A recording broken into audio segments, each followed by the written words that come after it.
I'm the oldest on my side of the family. Crystal's the youngest on your side of the family. Our kids are the youngest of all the generation on. The older everybody's gotten, the better they get along together.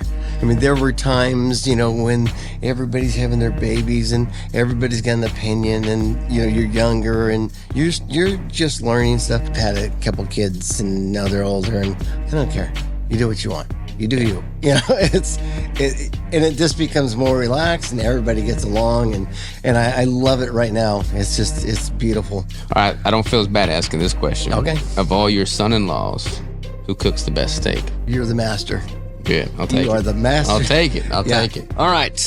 I am joined here today with my father-in-law, Clint Love, in the flesh. How are you, man? Good. Good. Great.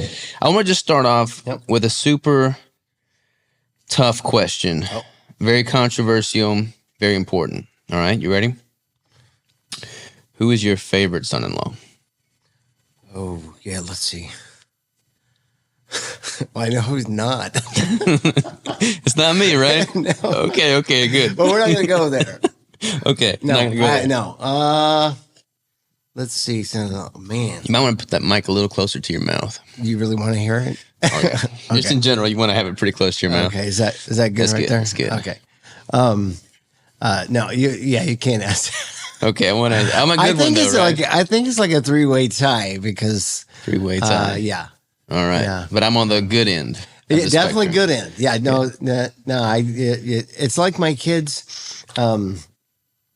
I get asked, who's your favorite kid? It's like, no. You can't do that. No, because everybody has their own personalities, and everybody's different. So I like them in their space, so it's like I can't do it. Yeah, no, it's plus I'll probably never see somebody again. Yeah, it wouldn't be good. Wouldn't want to put you in that position. Yeah. That was a joke. I wouldn't expect you to actually answer them. But you got in. What day did you get in? Monday. Monday. Yeah, you brought me in. Yeah, and you'll be here for about a week. We've had a pretty busy week thus far, man. We went and got pictures done yesterday, newborn pictures, and you were wrangling Rigel for a good deal. That went to the aquarium. Saw a bunch of big fish. We picked up some golf balls because you're an avid golfer. So we're going to teach Rigel how to golf. You're going to teach Rigel because I'm not going to be teaching. Got him a new little club. Yeah. When are we going to do that? When we go home today. Okay, nice. Yeah. I need to mow before and tomorrow. we can. Oh, yeah, that's right. I got to mow before we can probably even see the ball on the grass. This is true. Because the grass is getting a little high right now. But that'll be good. I'm excited to see how he does with that. Yeah, me too. So you've been keto now for about 5 years. About 5 years, yeah. I think we had done a podcast. I don't think we've ever done a podcast together, but we did a video with you when you had come out to visit us at the old building in 2020. Yeah. And what was the context for all that? You had just recovered. You had. Let's just back way up. So you're in construction. Yep. You've been doing construction your whole life. You got all kinds of skill sets, make all kinds of really ornate, decorative stuff, incredibly skilled, and then you decided to jump off a ladder one day. Something like that? Yeah, no, I didn't. It did not mean to. It was, yes, I was just testing gravity. Testing. To see if Does it was work? A real thing. It's a real thing, let me tell you. Yeah, no, I fell about 18 feet off of a ladder, and I fell on my feet, my butt, and my back, and I broke my feet, and you broke your 1 foot in like 8 different places. Yeah, like seven different places, and then the other one just one, and then the knees it just messed up, and then also had a rotator cuff tear and had surgeries and all that stuff. Yeah, and you were pretty well immobilized for a good little stint of that. A good probably year at least. Yeah, because I had one surgery and then another surgery, and and so it was like, which is not great in your line of work, being immobile. No. Not a good thing at all. Zero. Good. And that was one of the main triggers for you to like get your diet cleaned up and just get healthy. Because at that point, what were you at your heaviest? I believe, I can't remember exactly, but I think it was like 260. 260? I don't think I went over 260. And then you started doing keto in 2020, I think. Well, I came to you guys. Yeah. And Crystal and you got me on the program. Started me, took me to the store, show me how to shop, show me how to count my, all the macros, all the food choice, all that good stuff. And so I learned to count those and, and then look at the packages and look what I'm looking for. And then also she gave me a workout program and at that time. And I think I came here for like 2 weeks. Yeah. And got all that information. She was like teaching you how to work out. Yeah, it was a lot. All the workout stuff, every bit of it, even your toes. No, it was a lot though. Yeah. And then all the micros and stuff. I took home a lot of information. And so I used it. And I think I kept counting for about a year. Mm-hmm. And it was like, well, I know what I eat. I know how much I eat. I stopped weighing. I stopped, weighing the food and counting because it was like the same thing. Same things kind of over and over. So I just made sure I kept that. And what is your weight now, roughly? 180. 180. 180, 182, somewhere. We weigh about the same thing right now, you and I. Okay. So from 260 to 180, I mean, that's damn near 100 pounds, man. Yeah. Not far from it. It's great. Yeah. I mean, I've looked at you several times this week, and like your face is way leaner. Like you look way healthier, for sure. Because when we first met, when I started courting your daughter. Oh, gosh. Yeah, that was kind of when you were on your heavier end. Like, that was before all of that.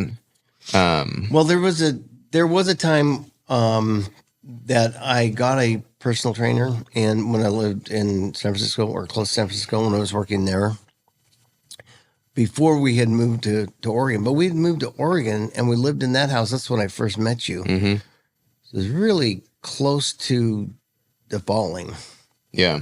And at that point, I was in pretty good shape just because I went through that training and it was very physical. And then my job was very physical. So I think I was doing pretty good then. I was probably like 210, 215. Yeah. But still felt pretty good because I was being very physical at my work. Nice. Doing a lot of framing and, different things. And now you're pretty well straight up keto carnivore for the most part. Oh yeah. Yeah. No, and, I won't go back. Every once in a while, I'll think, this is pretty close. And it might be a fried food something, and they fried it in some, junk oil or whatever. And then maybe there's some breadcrumbs on it that I'm not aware of. I just order and I think, probably be fine.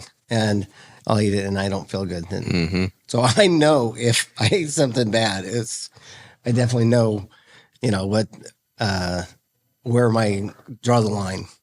Have you noticed a change in like your psoriasis? Because Chip's got psoriasis too. It's definitely less. Less psoriasis. Yeah, it's definitely less. I mean, these used to be pretty beat up, and it kind of comes and goes. I think also with the weather. What about stress? You notice a correlation with stress? I'm sure. But I usually don't get too stressed out. Yeah. I'm not a stressful person. No. Anxious person. No, it doesn't. No, it doesn't. I don't stress you out? No. That's good. No. That's good. That's good. Very comfortable with you. Good. Yeah, no, I'm proud of you, man. It's been cool to see you. It's like my mom's now keto carnivore. She has been for, I don't remember how many years, but a pretty good while. You're doing it. Julie's not so much doing it though, is she? No, her things are so complicated with her allergies. She's got all kinds of allergies. Allergies and so it's very, very complicated. And she can't have like cheese. That's one of my major loves for the keto is being able to have cheese with whatever meal I'm having. And so there's a lot of things she can't have that, it kind of stinks for that. So, but she is doing a more vegetables and things, being healthy conscious, but it's nowhere close to, and maybe lower carbs, but, it's just trying to be more conscious about health and she reads the packages and looks for what's in them.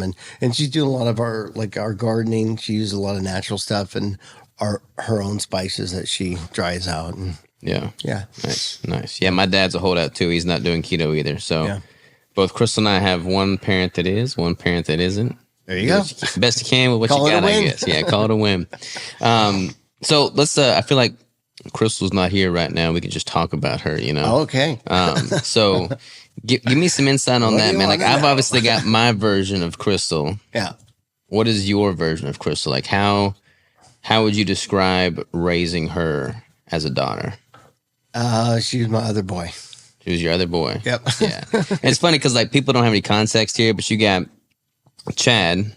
Chad's your oldest, then Heather, then Crystal, right? And Chad and you are very similar. Chad honestly reminds me a lot of my brother. Like my brother's a welder. Chad's a woodworker. They just have very similar personalities and vibes. And Heather, how would you describe Heather? Definitely not a woodworker. Oh yeah. Yeah, She's a woodworker? she uses tools. Oh yeah, all my kids use tools. They're like, if they want something built, Joseph's not going to do it.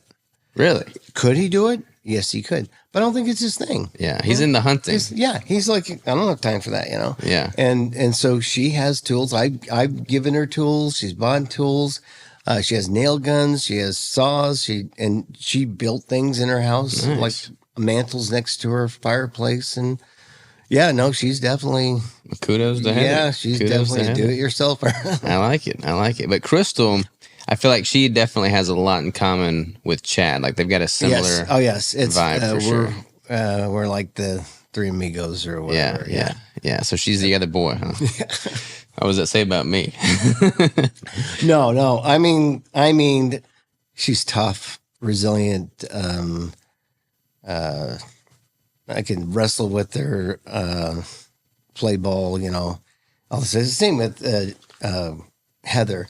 It's just, I think, our personalities like Chad, Heather, Crystal, we're kind of like, I don't know, the same, I don't know, on the same, maybe same joking style or whatever it was, or the easygoing part. I don't know. But there's something that was similar and, yeah.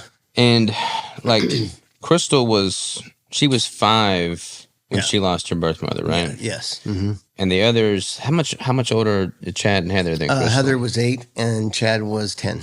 So they'd kind of already established their own personalities to some extent, more so than Crystal being that young. Oh yeah. When they had lost their birth mom.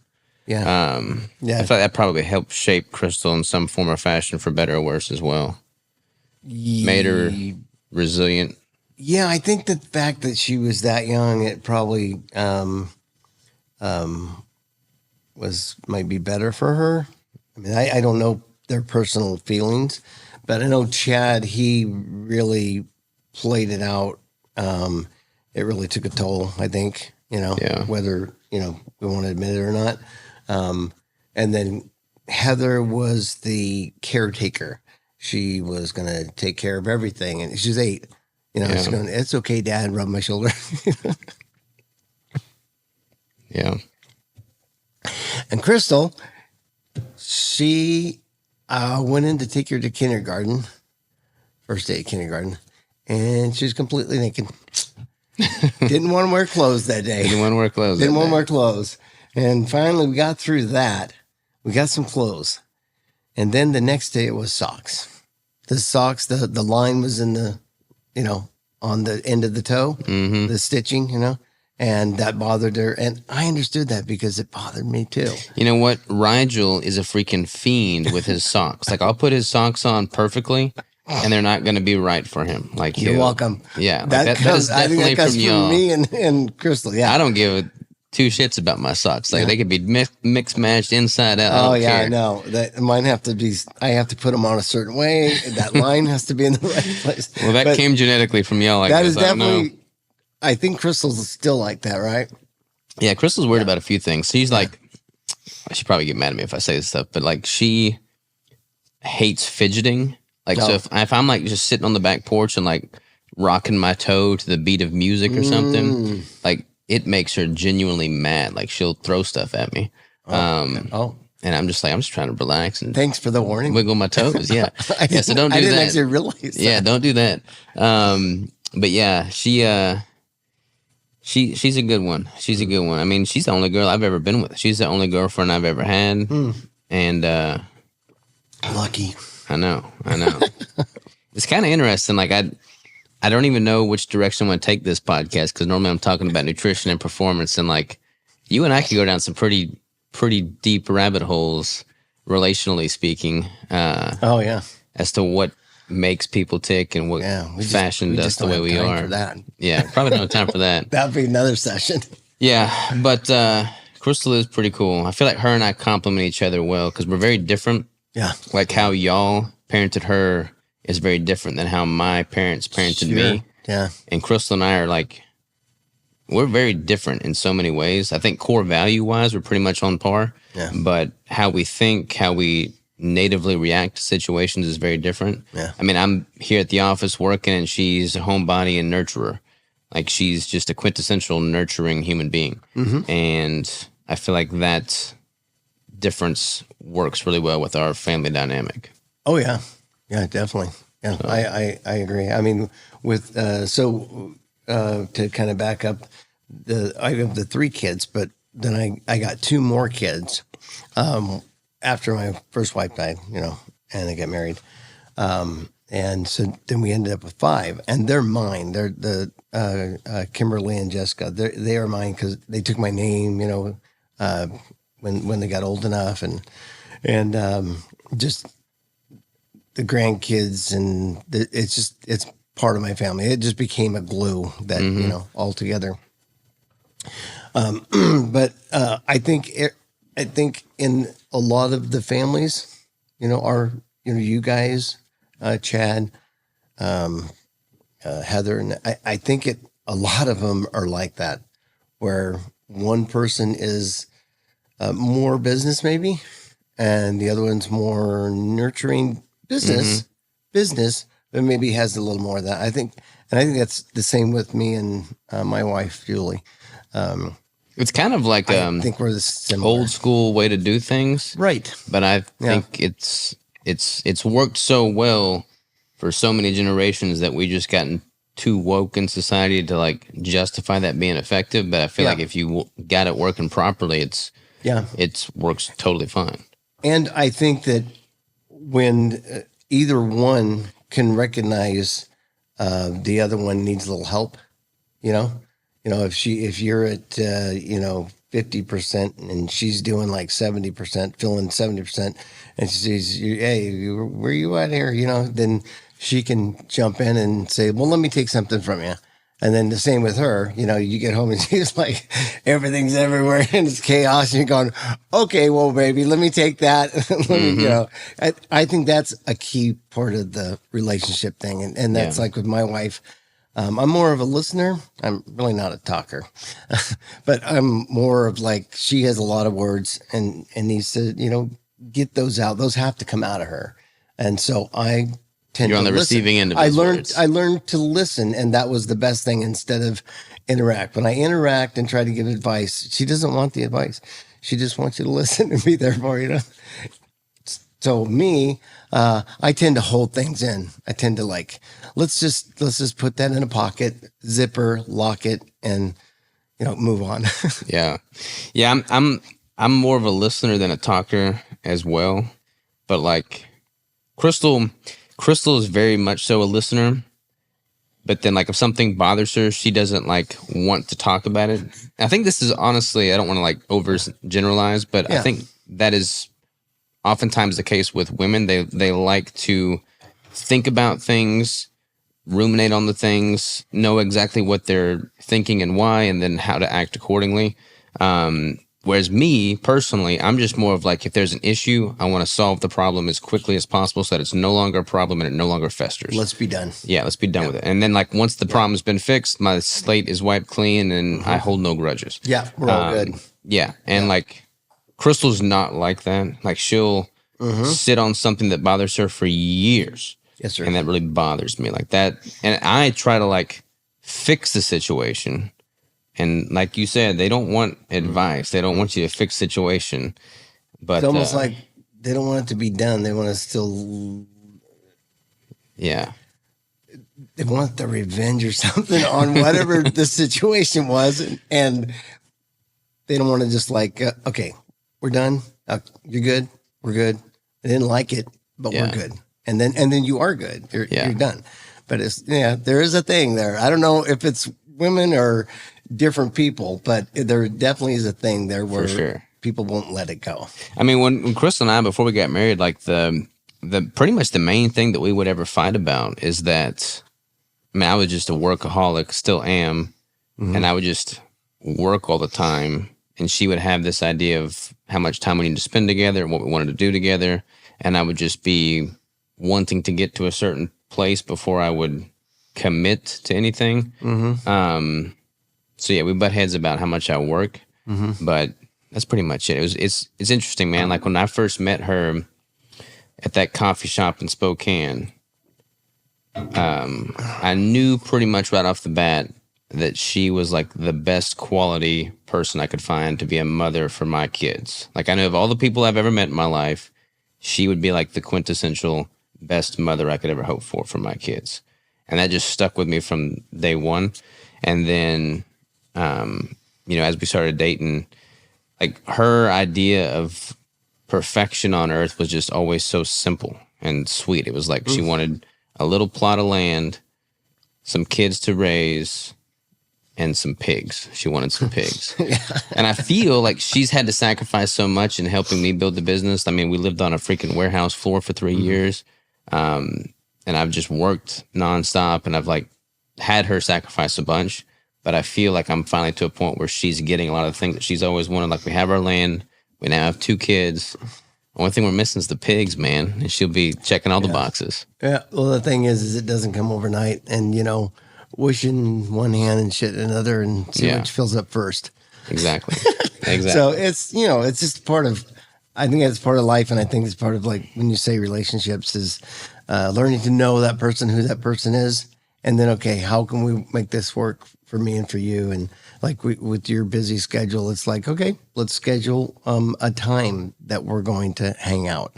You know, it can't be every day. You know, it's not gonna work that way. If I'm gonna build a business and be a business person, I got to be there and I got to be present, especially in the beginning. You know, it's like 24/7, right? And I think because I do what I do, it allows her to do what she does. And I think that's a very healthy operation we've got going on now. Like she wants me home more, but she also wants to be there to like homeschool our kids and like be present and like not have to send them to daycare. And it's like, okay, I know how much you want that.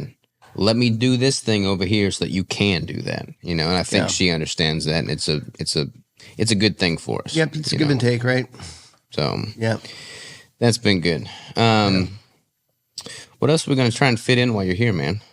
We're going to go golfing in the yard. Yeah, I figured we'd hit balls to your house. Yeah, we'll do that. And if we want to go golfing, we'll take Rigel with us. You're the only person I've ever golfed. I take that back. I've golfed one other time. So I've golfed 4 times in my life, 3 of which have been with you. Okay. Yeah. So I wanted to mention golf. Okay. So for all the listeners out there, went out with Robert, to this fancy golf course in Bannon? Close to Bannon, Missouri? Yeah, it was Missouri. It was like it was some... Buffalo Ridge. Yeah, you got the hat on. That's it. Yeah, anyway, it was bougie. It was fancy. PGA Tour courses. Just beautiful. And so I got to Robert. Robert's, he says, well, it's kind of my first time on a golf course, or, and I've seen him hit balls at his house. We hit balls out in the field, and I've seen him. I mean, he strikes them, and so over the years, that's what we do. We just come to his house. We got some used clubs that were in his barn. Yeah, I just found them in the junk pile. Balls out in the field. I don't know how many balls are out in that field, but a bunch. Yeah, a bunch. So anyway, we go out there, and I'm kind of like, okay. So we went out and hit some balls on the range, and I was looking at his form. Now, what have you been doing? You've been watching videos, or you've been, who's been helping you? What's going on? Because he had really pretty good form. I'm not a professional golfer. I'm not even close. I just know what it's supposed to look like. Not that I look like that, but I know, I watch the pros all the time, and I know what it's supposed to look like. And he's just got, kind of squared up his back. And then his swing was just very smooth and followed through. I was just really impressed. And it was it was very enjoyable to go out there, even though it was his first time. It didn't feel like it. It felt like we were very close. And well, I don't watch golf, so I've only watched you. So oh my gosh, if I looked like I knew what I was doing, it's because I'm trying to replicate you. So the hat's off to you, man. I'm sorry. You could be a lot better. No, it was good. I mean, like I said, I'm not a golfer by any means. It's not where I naturally gravitate, but like driving around in a golf cart, being out with you all day long, catching up conversation, being outside, you know, trying to hit some balls and not lose them. Like, that's pretty freaking enjoyable. That's what it is. That's it. That is what it is to me. It's just fun. I don't get upset about it. I never, who cares? I'm not making any money at it. So, you know, I'm not going to win anything. So I'm just out there to enjoy it and have fun, to strike balls and see the best shot that you can get, you know. Mm-hmm. It's just a lot of fun. I really enjoy it. I love being out there, and it's usually very beautiful. There's usually wildlife. I love popping it up on a green, and it's like carpet, you know, especially on those really nice golf courses. It's just amazing how smooth they'll roll. And it's just, I love it. I just had fun. And I really had a lot of fun playing with you. I like to keep that was a cool experience altogether, because they have, they've got like this really like world-renowned Native American history museum right there on site. It's like the largest arrowhead collection in the world, I think. And then they've got the Buffalo Ridge PGA Tour quality golf course. And then there's like this steakhouse that's there on top of the ridge. And they were like playing bagpipes as the sun was setting. That's right. And then we got these massive like cowboy ribeye steaks. That was a pretty cool. Or what was that your birthday, right? It was your birthday. It was for my birthday. Yeah. It was. I think it was in September, right? Mm-hmm. And so my birthday's in August, but my wife gave me that for my birthday, and we scheduled it and planned it. And that was. Yeah. I mean, we should do that as an annual thing. Yeah, that was for my 60th birthday. Yeah, so, yeah. I'd be all for it, because we did a family reunion on your side, in 2023. Yeah. We all went to, it was in Oregon, wasn't it? Yes, it was Bend. Yeah, so there was a cabin that we Airbnb'd, and the whole family was there for like a few days, which was awesome. We did a float trip on the river. I was in the middle of prep at that point, so I was eating out of Tupperware the whole time, but like just interacting with everybody. They had like a really cool game room for the kids, you know, so, because there's a bunch of kids. Like Hazen makes 15 grandkids for you, I think. 15, yep. That's a handful. 10 boys. 10 boys. 10 boys. That's a lot of boys. And then 5 girls. Yeah. That's a lot of boys. It's a lot of boys. A lot of testosterone. A lot of testosterone. And they are all boys. Yeah. Let me tell you, they're like, like Rigel right now, seemed like every one of them went through that at 2 to 4. I mean, just crazy. Keep you on your toes for sure. Yeah. Well, and then if their hands aren't down, they're up touching whatever's on the surface of something, a cabinet door or it just like, they're just like got sticky stuff on them, touching and grabbing and but all of them same way. Yeah. Yeah. Nothing new. But I had a really good time that trip, man. I mean, I feel like I was talking about this to Chris the other day. It's like, I actually genuinely like my in-laws. They say in-laws and outlaws, you know, like I genuinely appreciate every single one of y'all. And it's like, we should do like a dedicated reunion, like on an annual basis, or at least every other year, because if you don't make intentional effort to keep those relationships burning, especially with us all being all over the place. I mean, y'all are in the Pacific Northwest. We're here in Arkansas. It's like, you got to put in effort to make those connections happen. But all you got in life is family and friends. And like, if any one of us were to get ill, like the world stops and you cater to that person. Right. But like when we're not ill, no one's dying. It's like spending time with one another is kind of like an afterthought. It's like, we got to just focus on life goes on. Yeah. Yeah. I mean, I know everyone's busy and everyone's doing their thing, but it's like, we shouldn't hang out more. I agree. I agree. I would love it to be annually. I love to like plan something, even if it's for those that can make it. Yeah. You know, if you can't, you can't. But at least if we get, you know, half of everybody together one year and then everybody together the next year, or, you know, something like that. Yeah. Yeah. 100%. That would be awesome. Yeah. And we should play golf. More of the kids and the grandkids are starting to play golf. Yeah. So let's do it. We should do it. I mean, the grandkids, you said the oldest is 16. Mm-hmm. So we got 2 weeks for Hazen, and Israel's 16 years. So pretty good gap. Pretty good gap. Yeah. And they're all spread out throughout there. Yeah. And you said you've got enough, I guess 15 members makes a rugby team or something like that. That's what my buddy Rainey told me. He said that he's into rugby and stuff. He said that's what a rugby team is, 15. It started out with a basketball team, and then it went to like a football team, and then it went to a soccer team or something. I don't even know how many are in each one, but you got a rugby team now. But that's what he told me. Now you got a rugby team. I like it. Yeah. Yeah, no, we need to definitely hang out together. I feel like I get along good with everybody. Yeah. So why not? You know, let's make it happen. Yeah, no, it's and the older everybody's gotten, the better they get along. Yeah. Together. I mean, there were times, when everybody's having their babies and everybody's got an opinion, and you're younger and you're just learning stuff. But then when you get up to that, like, I don't know, I've had a couple kids and now they're older, and I don't care. You do what you want. You do you. And it just becomes more relaxed, and everybody gets along, and I love it right now. It's beautiful. And a lot of the kids are like old enough that they relate in different things and can do different things on their own, Mm-hmm. And so it's like you can watch or you can be involved, but then also you have time for the little ones because there's only a couple. Mm-hmm. There's only like three or four. It's I think there's just a handful of the really young ones. Under 4. Yeah. No, so it's cool, man. It's cool. And it's cool for me because like I'm the oldest on my side of the family. Crystal's the youngest on your side of the family. So her and I having kids, our kids are the youngest of all the generation on the Love side. Yeah. And Rigel and Hazen are the only on my side. Yeah. So I get to kind of experience both ends of the spectrum. Oh, yeah. We have the babies on your side, and then as my brother maybe someday eventually has kids, who knows? And like my cousins start having kids, it's like I'll be able to experience that. So it's just a cool dynamic, man. Yeah, it's those first ones are like gold.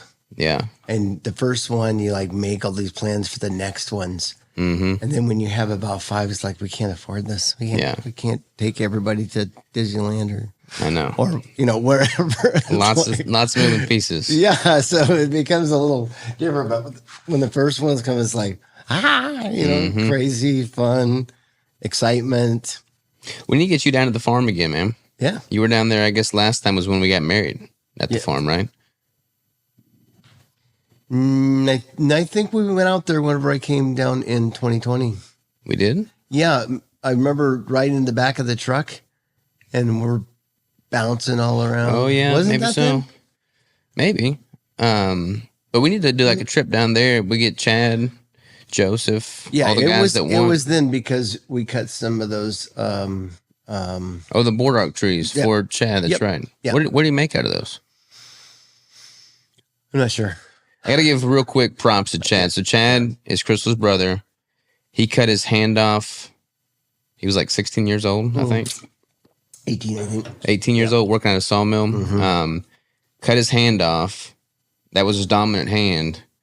And now, like, he's just stayed in the woodworking business ever since. But, like, the stuff he can do with one hand blows my mind. Yeah, man. and he's got like, it's like a paw. So he cut all of the fingers at the bottom joint and the thumb at the bottom joint. So he's got this little paw. Yeah. So he can actually grip things with the paw. Yeah. And that's how he does, like. But like he does everything. Yes. He works circles around people that have both hands. Yeah. Like he's hanging sheetrock, he's framing stuff. And he does like this, like he made us this really ornate wood cutting board. It like inlays in it. It was all laminated, multicolored wood. Yeah. Just beautiful. He does it all with freaking one hand. Yeah. It's I'll be impressive. working with him and I will forget. And we're just working, we're going, I'm maybe handing him boards or he's cutting and handing me boards or whatever. We're just working. And every once in a while I'll go, I got to see, how is he putting that in there? Mm-hmm. What is he doing that, every time it blows me away. And it's been a long how do you time. hold a nail with a nub to hammer it with his non-dominant hand. Like I don't even know. Yeah, exactly. I don't even know, but it's impressive. Yeah, it's impressive. Super. We should get a video of all that stuff. We should. You know? Well, I can sit here and talk with you all day long, man. I know. Huh? But Crystal is wrangling both Rigel and Hazen right now. Yes. Y'all got an appointment in Fayetteville. What's the appointment for? Haircut appointment or something? No, it wasn't haircut. I don't know. Chiropractor, maybe? Who knows? Yeah, chiropractor. That's what it was? Yep. What do you want to have for dinner tonight, man? What are we going to cook up? Well, Crystal said 2 options, the tacos and that chicken, rotisserie chicken. Maybe before you leave, we can go to the Brazilian steakhouse, Yes, too. Please. That'd be fine with you, right? That'd be awesome. Okay. Yeah. Because I'm doing another high-fat experiment the week after you leave, so I'm not going to be able to consume much protein. So just getting my protein for the weekend in one day with you would be fine with me. Every time I've been down here, it's been meat special frenzy for me. It's just, it's glorious. And I think that I've had the best ribeyes that I've ever had is on your grill. All right. I don't feel as bad asking this question. Okay. Of all your son-in-laws, who cooks the best steak?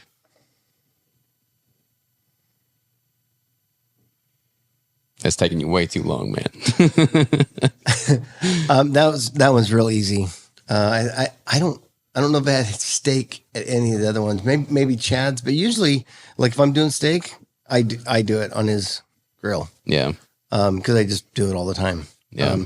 But no, I think I've only had steak off of yours. I've had weird stuff from Joseph's house because he's an avid hunter. He does a lot of bear. Like you've eaten a lot of bear over there. Yeah, and it's always wonderful. Yeah. And he makes weird stuff too. I don't know what you call it, but he mixes stuff together and makes stuff. But yeah, no, you're the master. Good. I'll take it. You are the master. I'll take it. I'll take it. No, anything you do on that thing. Oh, you made some beautiful lamb too. The lamb was tasty. Oh my gosh. Yeah, the lamb was tasty. I like lamb. A lot of people don't eat much lamb. Like Crystal doesn't like lamb. Yeah. Where did she get her picky eatingness from? Because that didn't come from you. No, that was just Chad was the same way. Really? Yeah.